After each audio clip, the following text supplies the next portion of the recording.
शाम की सभा 4 बजे, सप्ताह के प्रोग्राम मंगलवार शाम 7:30 बजे, और फिर थर्सडे को शाम 7 बजे ब्रदर लाल उनके ग्रुप की बारी है। तो आप लोग जो ग्रुप वाले हैं हाजिर हो समय से, ताकि हम भी उस शाम दुआओं को प्रभु के सामने रख सकें। So anyhow God really bless you. मेरी चाहत एक म्यूजिशियन से एक छोटी सी रिक्वेस्ट है, क्योंकि मैं आत्मा को खराब नहीं करना चाहता था। जो इस किताब के गाने हैं सबसे पहले उनकी प्रैक्टिस करें। मैं बार बार ये बात बोल चुका हूं, क्योंकि जब गीत होता है आपकी कॉर्ड्स वो नहीं पढ़ती जो पढ़ना चाहिए। ये मैं आपसे बोल रहा हूं। तो आप प्लीज इस किताब की गानों की प्रैक्टिस सबसे पहले करें। बाकी गाने जो दूसरे गाए जाते हैं वो तो होते रहेंगे, लेकिन ये जो गीत हैं, मैंने एक बार नहीं कई बार देखा कि जब गीत चलता है वो चीजें, वो कॉर्ड्स नहीं आती। कई बहुत बढ़िया बजते हैं, लेकिन कई गाने हैं जहां पे वो कॉर्ड्स नहीं आती आपकी जो आना चाहिए। I don't want to spoil the atmosphere. इतना बढ़िया एटमॉस्फेयर है, लेकिन मैं आपसे केवल इतना कहूंगा, प्लीज इस चीज को कंसिडर करें, बैठें, प्रैक्टिस करें। I know you play very nicely, but I want to see you in the songs. I don't worry about how nice you play, but जब गाने में आप अच्छा नहीं बजा सकते, for me you are useless. आपकी समझ में आ रही है? तो anyhow God really bless you. प्रभु आपको बड़ी बरकत और आशीष दें। और शाम की सभा के लिए आप लोग तैयार हों, ताकि हम खुदावन से वचन सुन सके। जैसा आज सुबह खुदा ने भाई टाइटस को इस्तेमाल किया, इतने बढ़िया संदेश को, नबी के स्पिरिचुअल अडॉप्शन को हमने और आपने सुना। दूसरी चीज, मैंने गुजरे दिनों में कहा था, अब ये सब आप लोगों के लिए है, अपने इकरार को कुछ ऐसी बात जो कारण बने आपका कि मैं आपको प्रभु भोज ना दूं, प्लीज मुझे बताएं। अगर आप अपनी गुनहगारी की दशा में प्रभु भोज लेते रहें, तो आप समझ लीजिए इसका दोषी फिर भाई आशीष नहीं है, उसके दोषी फिर अब आप हैं। और यह आपके और खुदा के बीच की बात है, और खुदावन आपके साथ जैसा हो करें।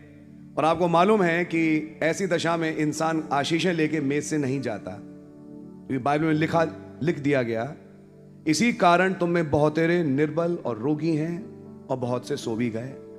प्रभु की मेज पे बजाय एक आशीष मिले, एक सजा लेके लौटते हैं। खुदा की सजा में कई बार डंडे नहीं होते।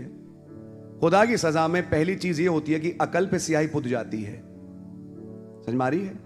आपने अभी खुदा की सजा समझी नहीं। खुदा की सजा मात्र बुखार या खांसी या बिस्तर पे पड़ जाना नहीं है। खुदा की सजा में कई और चीजें भी हैं। जब सजा खुदा की चालू होती है, तो सबसे पहला काम यह होता है, आदमी घमंडी बन जाता है, उसकी आंखें चढ़ जाती हैं। यह सजा की अब शुरुआत हो गई। जब नबूकदनजर की सजा शुरू हुई, तो उसके दिमाग में घमंड चढ़ गया। अब वो अपने ना मां बाप की सुनेगा, ना पास्टर की सुनेगा, ना किसी की सुनेगा। वो ये समझ के बैठा है कि मुझसे बड़ा कोई है नहीं। आपकी समझ आ रही है? ये सजा की शुरुआत है जो लोग समझ नहीं पाते। बरकतें मिलती रहेंगी। और आपको याद है वो मैसेज, ब्लेसिंग्स में और डीलिंग में बहुत फर्क है।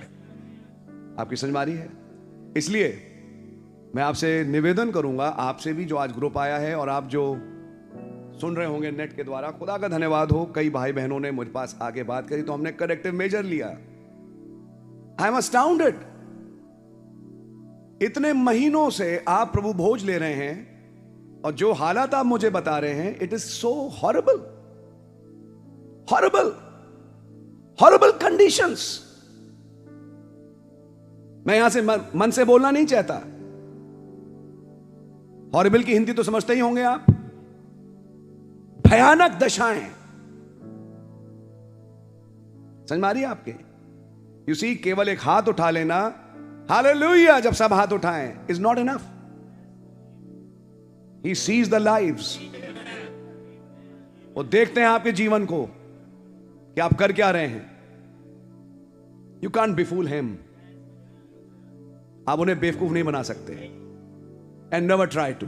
कभी कोशिश करिएगा भी नहीं। सो अगर जीवन में कोई आपका ऐसा काम है, मैं जवानों से भी बात कर रहा हूं, अधेड़ उम्र वालों से भी, हाँ, और बुजुर्गों से, क्योंकि आज कोई एग्जम्प्ट नहीं है इन गुनाहों से। समझ में आ रही है आपके? अगर ऐसा कुछ है आपके जीवन में, प्लीज मुझसे मिलें और अपने इकरार को मुझे बताएं। अगर आप संकोच करेंगे, उतना ही समय अपना बर्बाद कर रहे हैं, आप अपनी सजाएं कमा रहे हैं मेज से। समझ में आ रही है? इसकी एक विपरीत भी है कि कुछ दिनों में एक आध ऐसा केस आया कि भाई आप काफी दिनों से प्रभु भोज नहीं ले रहे ब्रदर, वो आपने बताया नहीं कि अपने आप को जांचो। तो मैं तो अपने आप को जांचता हूं, तो मैं अपने आप को वर्दी नहीं पाता। सवाल इस बात का है, कितने महीने निकल गए और आपने अपने आप को वर्दी नहीं पाया। कोई तो दिन आएगा जब आप अपने आप को वर्दी पाओगे, या रैप्चर भी की डेट निकल जाएगी और आप अपने आप को वर्दी नहीं पा पाओगे। यानी कि अगर अपने आप को जांचा तो फिर सही करो, करेक्टिव मेजर लीजिए, और फिर खुदा के रहम को, जैसा आज प्रचार हुआ, अपने जीवन में देखिए कि खुदावन उस रहम को आपके जीवन में कैसे करते हैं। आपकी समझ में आ रही है? तो keep this things in mind, अपने जीवन दिमाग में रखिएगा इस बात को। मुझसे चीजों को मत छिपाना, मरोगे आप। मैं पहले से बोल रहा हूं आपसे, प्रॉब्लम और जुलूस तुम्हारा निकलेगा बेटे, भाई या बहन जो भी है, क्योंकि जितना आप छिपाओगे आप उतना ज्यादा अपने लिए समस्या खड़ी कर रहे हैं। ये लिख लीजिए,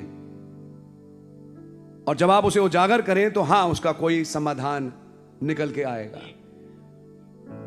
हमारे खुदावन महान है, लेकिन बाइबल में यह भी लिखा, क्या हम पाप करते रहें कि आपका अनुग्रह होता रहे?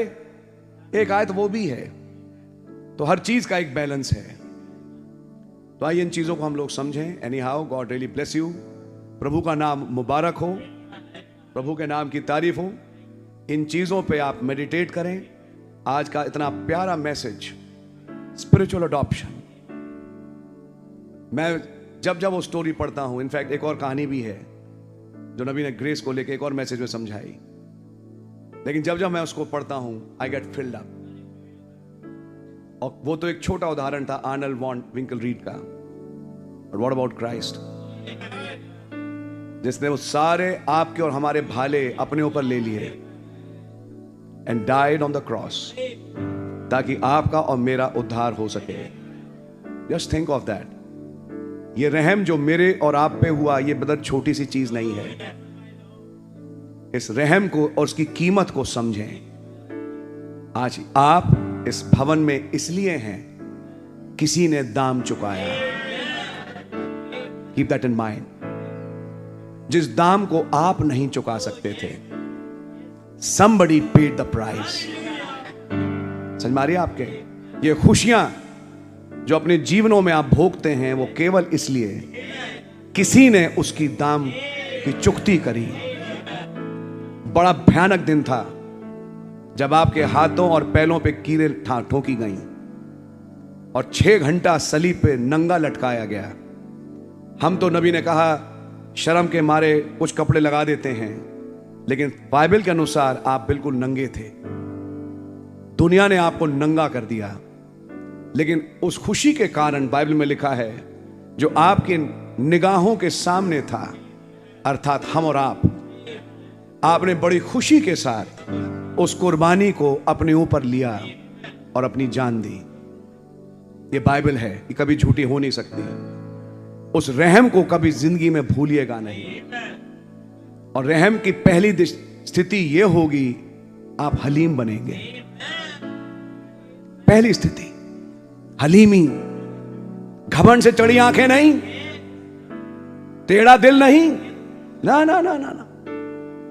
जब रहम आता है, हलीमी आती है। हलीम, आप समझना शुरू करते हैं कि मैं कितना बेकार, नालायक, किसी काम का नहीं, बल्कि मैं तो अपने हाथ से कुछ कर भी नहीं सकता, जो आपने मेरे लिए किया।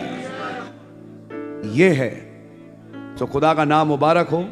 God really bless you all.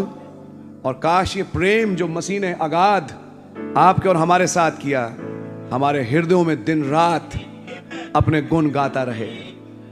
God really bless you. Praise the Lord. Meeting यहीं समाप्त होती है और आप लोग एक दूसरे से मिल सकते हैं और फिर हम सभा के अगली चीज़ों में आगे बढ़ेंगे। God bless you.